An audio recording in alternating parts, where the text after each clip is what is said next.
రోజు రోజుకు పెరుగుతున్న ఉష్ణోగ్రత నేపథ్యంలో జన సైనికులు సమాజ సేవలో భాగంగా బాటసార్ల దాహర్తిని తీర్చేందుకు మజ్జిగ చలివేంద్రాన్ని ఏర్పాటు చేయడం అభినందనీయమని కాకినాడ రూరల్ నియోజకవర్గ జనసేన టీడీపీ బీజేపీ ఉమ్మడి అసెంబ్లీ అభ్యర్థి పంతం నానాజీ అన్నారు. శుక్రవారం కాకినాడ రూరల్ మండలం కోవాడ గ్రామంలోని సాయిబాబా గుడి వద్ద జనసేన పార్టీ నాయకులు చింతలపూడి నాని ఆధ్వర్యంలో గ్రామ కమిటీ సహకారంతో ఏర్పాటు చేసిన మజ్జిగ చలివేంద్రాన్ని పంతం నానాజీ ప్రారంభించి బాటసార్లకు మజ్జిగను పంపిణీ చేశారు.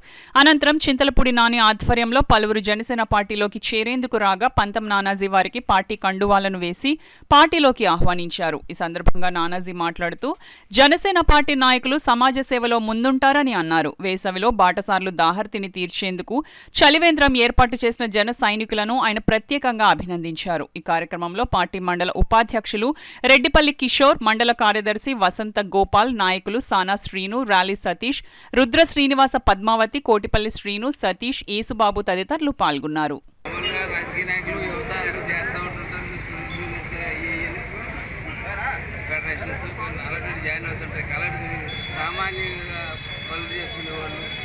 సామాన్య కుటుంబీకులు మహిళలు జాయిన్ అవుతా ఉన్నారంటే ఈ సంకేతం దేనికి వెళ్తా ఉంది?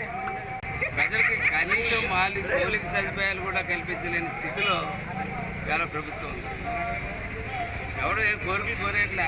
నీ అమ్మని చూసిన దాఖలు కనపడట్లేదు, నీ చెల్లిందే చూసిన దాఖలు కనపడట్లేదు. నీ అమ్మ, చెల్లి, నీ పెన్నాయన కూతురు రోడ్డు మీద నిలబడి గోలు పెట్టుకుంటా తిరుగుతూ ఉన్నారు. ఏం వదిలేద్దామని అనుకున్నావు? వాళ్ళు ఇంగ్లీష్ పేపర్కి, మ్యాగజైన్కి దేనికో ఇంటర్వ్యూ ఇచ్చి చెప్పావు కదా, దిగిపోయే టైం వచ్చిందని నీ నోటితో నువ్వే చెప్పావు కదా. అదేదో దిగిపోతే ఈ ఎన్నికల ప్రక్రియ, ఈ ఖర్చు తగ్గుతుందని చెప్పి జగన్మోహన్ రెడ్డికి తెలియజేస్తూ సెలవు తీసుకుంటాం.